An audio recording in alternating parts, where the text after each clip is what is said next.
What's going on, bro? Thanks for tuning into my channel. I really do appreciate it. Today I wanted to review for you the Glock 48, specifically the MOS model.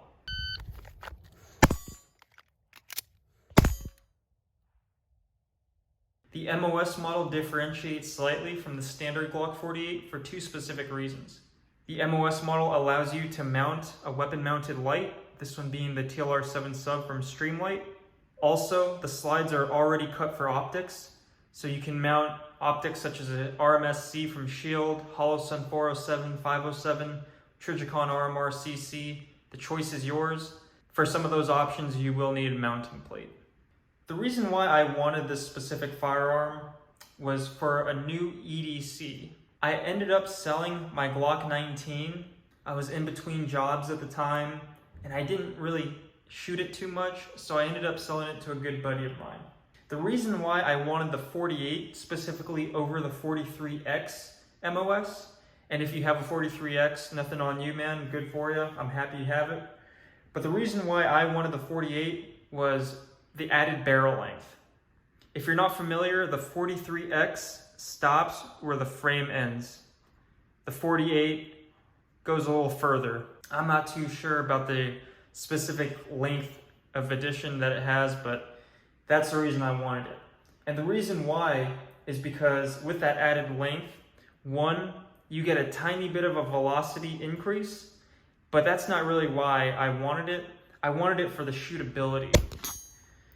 With the added barrel length comes an increase in shootability. Plus, not only that, you add a light to it, which adds a little bit of weight to the front, and it makes for an amazing shooting experience, especially for a slimline gun like this. With this being my new EDC, I had a couple of different holster options to choose from. As you can see here, this is the Sidecar 2.0 by T-Rex Arms. I was considering getting an Aegis or Axis Elite from Tier 1. I used to carry a CZ-P07, and I was rocking a Tier 1 holster, which I liked a lot. But with this, I did like the flexibility and the option to choose different carriers, if you will, on the side. So that's why I got that T-Rex option, and I have no regrets whatsoever. I do not regret getting this over the Tier 1 holster. With that being said, I know a lot of you guys are carrying the S15 magazines. For me personally, I did not want to jeopardize the reliability of the Glock platform. So I was carrying just the standard OEM 10s. You might be wondering what my ammo choice was for the magazines. Well, it's quite simple. The Hornady Critical Defense, and I also staggered the Critical Duty with it. So as you can see, I carry the Critical Defense in the chamber. It's a 115 grain. Then I also have the 135 Critical Duties as well. So it's staggered. I know some guys don't like that. For me personally, it works out. And I did test a couple mags at the range. Speaking of this review process, I want to let you know that the majority of this process of 1,500 rounds or so was done with steel case Tula ammo, which is why you see it on the table. The reliability of this gun was pretty much astounding. Now, I did have 3 ammo-related stoppages. Well, that's the first problem I had with this Glock 48, and that was a failure to eject, it looks like. So, I'm using Tula, and I did not lube it up, so there's that. At least I got it on film.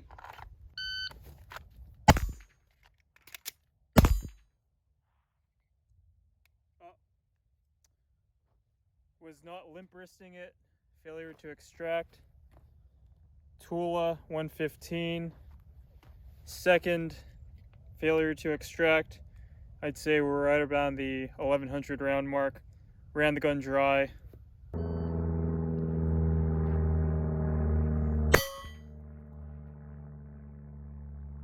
This is the third failure to extract.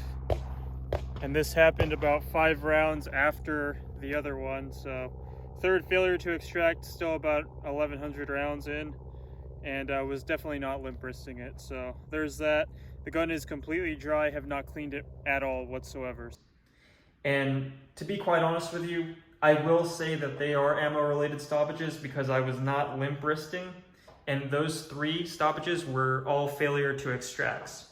One of which being was not able to be cleared in a timely manner. I actually ended up having to take some time with it, as you can see here in the footage. The shooting experience overall on this Glock 48 MOS was remarkable, let me just say. I did not have an EDC, ended up selling my Glock 19, if I didn't mention that, and I needed something for EDC, so I wanted something a little more shootable than, let's say, a Smith & Wesson Shield or a SIG 365. Now I had both of those options listed. Back in the day, I used to carry a Shield, then I moved to the 365, just as standard, not the XL variant. And for me, they were a little too snappy and I had a hard time shooting them. I'm not sure if it was just me or the guns, it was probably just me, but for this specific firearm, the 48, man, it was utterly remarkable. I did shoot a group on paper, as you can see here.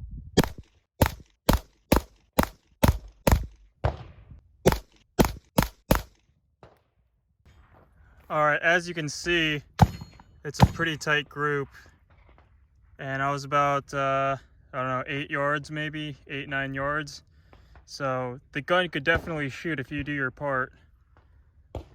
That's pretty much one hole. I mean, they're all touching except that, but still pretty close.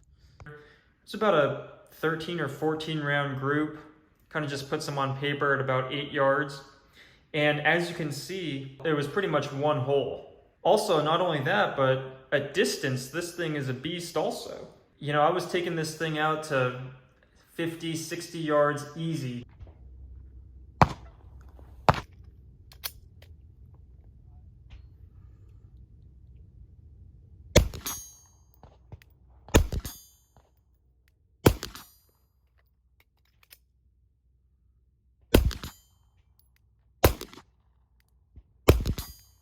No problem shooting consistently. Currently, I am using the 10-8 sights. So it's a blacked out rear and a red fiber optic front. And I couldn't be happier with it. So much so that I'm not putting an optic on this firearm. The other addition that I made, obviously you can see, is the LR7 Sub, and that's it. Everything else internally is stock.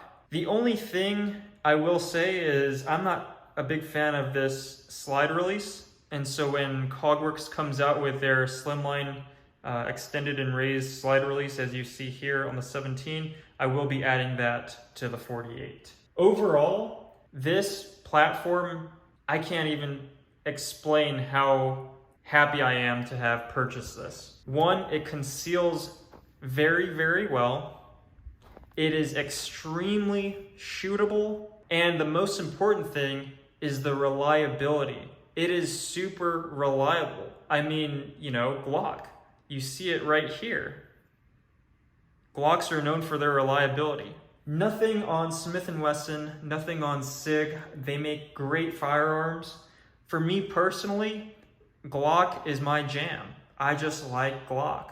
And when you pair it with, you know, great sights, a little bit of added weight to the front, and a great holster, I mean, man, you got it all figured out. I mean, this thing is the bee's knees. It's the best EDC in my opinion, the best carry gun out, in my humble opinion. My overall thoughts, if you're in the market for one of these slimline guns to perhaps, you know, EDC with, or if you just want something like a range toy, you can't go wrong with the Glock 48 MOS. Well, the Glock 48 for that matter, but I specifically wanted the MOS, and I think the MOS is a better option for the fact that you can add a light. You know, a lot of bad things happen at night, so that's why, and also the added weight up front. If you want something that's hard working, you know, if you want to run it hard, this is the choice for you, bro. And I ran about 1,500 rounds, and I didn't start seeing, these stoppages until about past the 1,000 round mark. Thank you so much for watching. I really do appreciate it.